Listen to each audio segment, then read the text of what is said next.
Dear students, हम लोग भूकंप अर्थक्वेक में कल इसके कुछ खंड को पढ़ा था।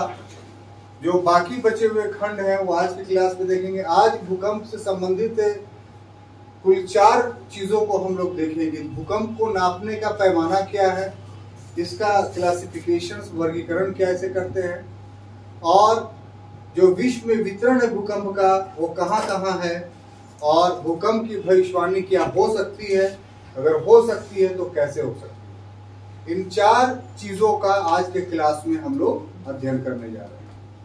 सबसे पहली चीज का, भूकंप को नापते कैसे। तो अभी तक जो प्रचलित माप यंत्र है वो 2 है। एक मरकली पैमाना कहते हैं और दूसरा जो है रिक्टर पैमाना कहते हैं। मरकली पैमाना का जहां तक प्रश्न है तो इसके जन्मदाता जॉन मरकली थे और उन्हीं के नाम पर इस पैमाने का नामकरण कर दिया। 1902 में इस पैमाने का आविष्कार किया। बाद में चल के मॉडिफिकेशन 1931 में वुड और न्यूमैन ने किया। इसमें सबसे बड़ी बात है कि इसमें जो मापन किया जाता है वो भूकंप आने पर लोगों के द्वारा जो उसकी व्याख्या की जाती है, उस व्याख्या के आधार पे उसका मापन किया जाता है। इस प्रकार से भूकंप की गुणात्मक बातें की जाती है, परिमाणात्मक नहीं। तो इस कारण से इसमें 1 से 12 तक का अंक होता है। तो अनुभव के आधार पर उसमें लिख दिया जाता है कितने तीव्रता का भूकंप। माने मरकली पैमाना में आप अनुभव का सहारा लेके गुणात्मक भूकंप का वर्णन करते हैं, परिमाणात्मक भूकंप का वर्णन नहीं करते हैं। इसलिए मरकली पैमाना का बहुत कम इस्तेमाल होता है, इसका वैज्ञानिक इस्तेमाल नहीं होता। वैज्ञानिक जिस पैमाना का इस्तेमाल करते हैं वो पैमाना है रिक्टर पैमाना, रिक्टर स्केल।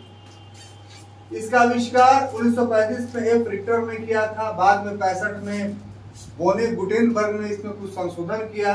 इसमें अंकन जो है 1 से 9 तक होता है और ये परिमाणात्मक है। मतलब इसमें मैग्नीट्यूड, आयाम, तीव्रता, वेग सबको मेजरमेंट किया जाता है और तब उसके अंक दिए जाते हैं कि कितने तीव्रता का है ये। इसमें गौर करने वाली बात है, जैसा पूर्व के क्लास में हमने देखा था कि भूकंप तो हमेशा आते रहते हैं। पृथ्वी घूर्णन कर रही, रोटेट कर रही, तो भी भूकंप का एक रूप है। उस समय पृथ्वी कांप रही है। पृथ्वी इस ढंग से अपने घूर्णन करती तो कांपती नहीं है वो, लेकिन उसकी तीव्रता उतनी नहीं रहती है। 1 से लेके 4 के अंदर अगर तीव्रता हो तो आपको भूकंप का अनुभव ही नहीं हो कि भूकंप आया। अनुभव कब होता है? जब 4 से ऊपर तीव्रता होती है। तो 4 से 5 के बीच में जो भी रहेगा तो उससे आपको एहसास हो जाएगा। जैसे कोई पानी का बोतल रखा हुआ है तो उसमें पानी हिलने लगेगा, या पंखा डुलने लगेगा, या झूला झालर लगा हुआ है घर में तो वो हिलने लगेगा। ठीक है। आप ट्रेन वगैरह में, बस वगैरह में चल रहे हैं तो आपको भूकंप का कोई अनुभव नहीं, क्योंकि आप तो यूं ही हिल रहे हैं। ठीक है। क्वेश्चन भी आता है कि ट्रेन में चलने पे जो है क्या आपको भूकंप का अनुभव होगा, तो आप लिखेंगे नहीं। अब 5 के बाद जो होता है तो 5 से 6 के बीच में, तो यहां से विध्वंस होना शुरू होता है। क्या होता है साहब? तो मकान में क्रैक वगैरह आ जाता है। जो पुराने वाले मकान होता है गिर जाते हैं। ठीक है। लोगों में भाग दौड़ हो जाती है। जो दरवाजे खिड़कियां अगर शीशे की है तो पूरा टूट जाती है, चटक जाती है। और 6 के बाद जब आता है तो वो विनाश हो जाता है। और 7 के बाद महाविनाश, कुछ नहीं बचेगा, महाप्रलय हो जाएगा। तो ये सब रिक्टर स्केल पे इसके पैमाने के प्रभाव है, परिणाम है। रिक्टर स्केल पे इतना तीव्रता का भूकंप आया तो इसके ये प्रभाव होंगे। एग्जामिनेशन में मिलाने के लिए भी आपको आवेगा। जो एनसीईआरटी का पढ़िएगा भूकंप का चैप्टर, तो उसमें ये चीज है कि किससे क्या होगा। ये यूनिक का भी पढ़िएगा तो उसमें भी आपको हर तीव्रता के आगे लिखे हुए बॉक्स बना करके कि इसमें इतनी क्षति होगी, इतनी क्षति होगी। तो ये मैच करने के लिए आपको दे सकता है। इसलिए बुक्स पढ़ना बहुत जरूरी है। अब ये तो हो गया कि कैसे नापते हैं उसको, वर्गीकरण। देखिए वर्गीकरण के बहुत सारे आधार हैं, एक दो आधार नहीं है। जो आपके परीक्षा के दृष्टिकोण से बहुत अच्छा है वो हमने लिया है कि 3 प्रकार का भूकंप होगा। एक उथला भूकंप, शैलो अर्थक्वेक, यानी 70 किलोमीटर तक अंदर, इस धरातल से 70 किलोमीटर अंदर फोकस जिसका होगा वो उथला या शैलो अर्थक्वेक कहेगा। इसी से सर्वाधिक हानि होती है, शैलो से। दूसरा मध्यवर्ती इंटरमीडिएट अर्थक्वेक है, 70 से 300 किलोमीटर अंदर होगा, तो मेंटल के स्तर तक, मेंटल यहाँ से शुरू हो जाता है। तो ये बहुत ज्यादा नहीं, हल्का फुल्का इससे आपको नुकसान होगा। गहरा भूकंप जो डीप अर्थक्वेक है, जो 300 से लेकर 720 किलोमीटर तक होगा, इसका कोई मीनिंग्स नहीं होता है, बहुत कम फर्क पड़ता है। तो ये भूकंप के वर्गीकरण। जहां तक भूकंप का विश्व वितरण का प्रश्न है, तो सबसे बड़ा जो सबसे इसमें कहने वाली बात है कि जो इलाका ज्वालामुखी का था, मतलब जहां जहां ज्वालामुखी आ रहे हैं वही वही इलाका भूकंप का है। जैसे और जितनी मात्रा में ज्वालामुखी आ रहे थे उतनी ही मात्रा में भूकंप भी आया। जैसे पहला है प्रशांत महासागर तटीय पेटी, सर्कम पैसिफिक बेल्ट। विश्व का 68% भूकंप इस क्षेत्र में आता है। आप देखिए मैप आपके दिमाग में पूरी अच्छी तरीके से फैला हुआ है। तो अमेरिका यानी दक्षिणी अमेरिका और उत्तरी अमेरिका का कौन सा भाग हो गया? पश्चिमी भाग। और इधर आपका एशिया, ऑस्ट्रेलिया का, ये सबका कौन सा भाग हो गया? पूर्वी भाग। तो ये यहीं पर प्रशांत महासागर फैला हुआ है। तो यहीं पर एक बेल्ट है, पैसिफिक बेल्ट, जो विश्व में सबसे ज्यादा भूकंप यहां आता है। तो एक चैन है उसका, वो चैन आप देखिएगा नामकरण में, जैसे चिली। चिली कहाँ हो गया? दक्षिण अमेरिका में, साउथ अमेरिका में। साउथ अमेरिका किस तट पर हुआ? पूरब या पश्चिम? तो पश्चिमी तट पे क्लियर हो गया।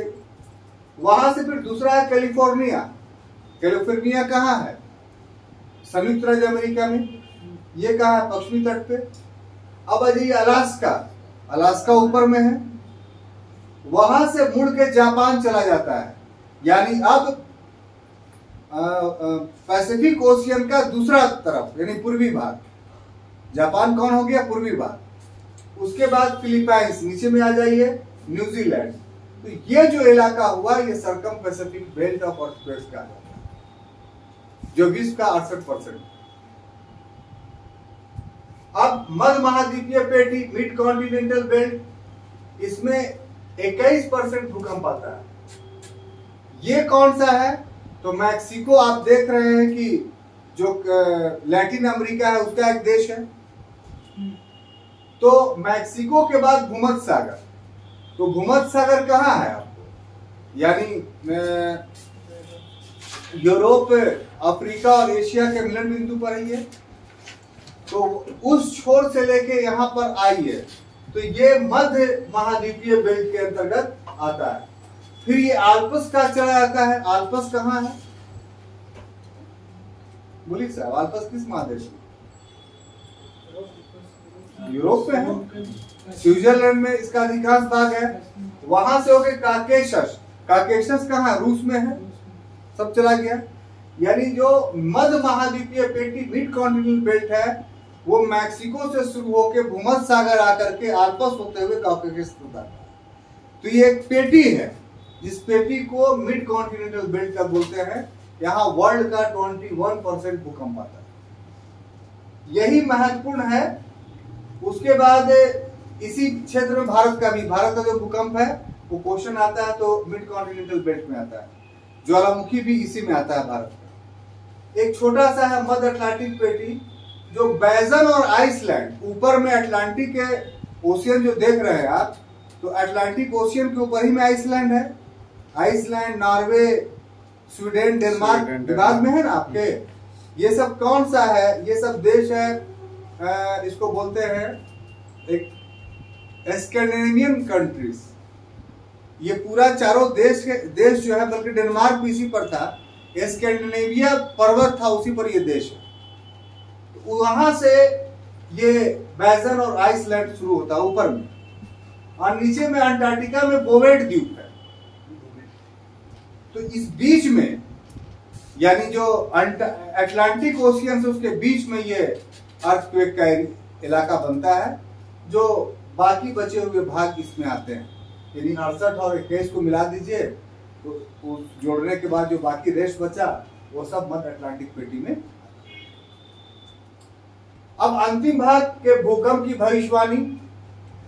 तो इस संबंध में जो चीज है कि क्या भूकंप का पूर्वानुमान लगाया जा सकता है कि भूकंप आ रहा, तो इसका अगर क्वेश्चन से आपको एराइज होगा ऑब्जेक्टिव कि क्या भूकंप का पूर्वानुमान लगाया जा सकता है, आपका जवाब होगा नहीं। इसलिए पढ़ा दे आप कह दीजिएगा हाँ। तो पूर्वानुमान और भविष्यवाणी में बहुत डिफरेंस है। पूर्वानुमान, अब जैसे मौसम का पूर्वानुमान बता दिया तो बारिश हो जाती है, चक्रवात आ जाता है, मतलब उसमें सर्टेनिटी होती है। भविष्यवाणी में सर्टेनिटी नहीं है। तो पूर्वानुमान हम नहीं कर सकते, लेकिन भविष्यवाणी हम कर सकते हैं। आ भी सकता है, नहीं भी आ सकता है। अब उसके 4 बेस है भविष्यवाणी के। सबसे पहला पी तरंग का वेग। आप जानते हैं कि जब भूकंप उठता है तो उसे 3 तरह की तरंगें उभरती हैं, पी, एस और एल, प्राइमरी, सेकेंडरी और लॉन्गिट्यूड। ये सब की विशेषता हम पूर्व की क्लास में पढ़ा चुके हैं आपको। पी तरंग सबसे पहले अनुभव किया जाने वाला है। तो ऐसी परिस्थिति में भूकंप लेखी जहां पर है तो पी तरंग का वेग भूकंप लेखी पे अगर अवतरित हो गया, पढ़ लिया गया, तो उसके माध्यम से भूगोलवेत्ता ये अनुमान लगा सकते हैं कि अब भूकंप आने वाला है, यानी 5-10 मिनट पहले जारी कर सकते हैं अलर्ट। दूसरा, भूमि उत्थान। जब भूकंप होता है तो जहां जगह जगह पे जहां पे भूमि बहुत मजबूत होती है तो वहां पे वो नीचे से दबाव डालता है तो भूमि थोड़ा सा उठ जाती है। तो अगर भूमि उठ जाए कहीं पर का, तो आप निश्चित रूप से समझ जाइए कि भूकंप आने वाला है। उसमें भी 10 से 15 मिनट के बीच में आप टाइम ले लीजिए। ये तो ऐसा चीज है जो आपके बस में नहीं है। जो साइंटिस्ट है, जो भूगोलवेत्ता है, भूगर्भवेत्ता है, वो ये कर सकते हैं। लेकिन 2 चीज ऐसा है जो आपके बस में है। एक रेडन गैस। रेडन गैस अगर इस कमरे में भर गया तो आपको गर्मी बहुत लगेगी। एक गर्मी है कि गर्म का मौसम है, टेम्परेचर हाई है, उससे लग रहा है, वो एक अलग बात है। लेकिन ये गर्मी चुभन वाली गर्मी होगी,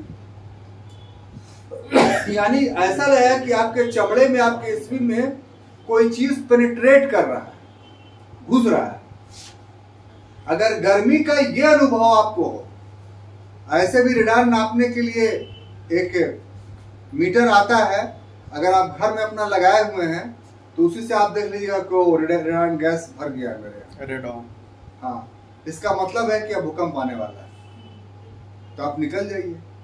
अगर नहीं है आपको मीटर तो कम से कम ये जो भौतिक अनुभव है कि गर्मी जब लगे और पेनिट्रेट करे गर्मी, तो आप समझिए रेडॉन गैस का प्रभाव है और भूकंप आने वाला है। और इससे भी हल्का कि आमतौर पे तरंगे जब पैदा होती हैं तो जो भूमि के अंदर रहने वाले छोटे छोटे कीड़े पतंग होते हैं वो बाहर चले आते हैं। तो अगर बड़े पैमाने पे कीट पतंग, पिल्लू उल्लू बाहर निकलने लगे तो समझ जाइए कि भूकंप आने वाला है।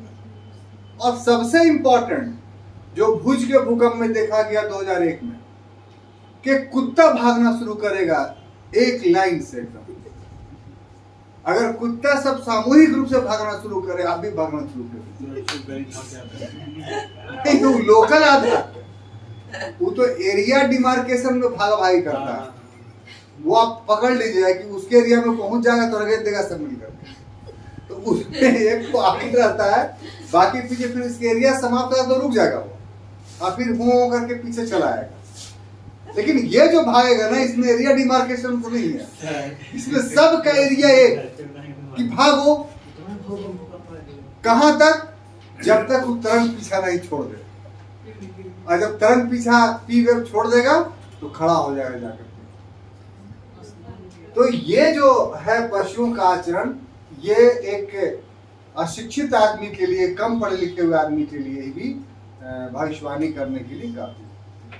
तो ये हमने स्टूडेंट्स खत्म किया। अब कल के क्लास में एक अलग चैप्टर शुरू करने जा रहे हैं जो बहुत ही इंपॉर्टेंट है आपके लिए, कि इस धरती पर जो डिफरेंट टोपोग्राफी यानी भू आकृति बना है, यानी third type of landform, third type of topography. Geography पढ़ाने के शुरू में ही हमने कह दिया था कि 3 टाइप ऑफ टोपोग्राफी होता है। एक प्रथम प्रकार की स्थलाकृति महासागर और महादेश है, द्वितीय प्रकार की पर्वत पठार झील ये सब है, और तृतीय प्रकार की स्थलाकृति जिसकी संख्या बहुत है, जिसके साधन बहते हुए जल है, हिम है, पवन है, भूमिगत जल है, ये सबों से आपका स्थलाकृति बनती है।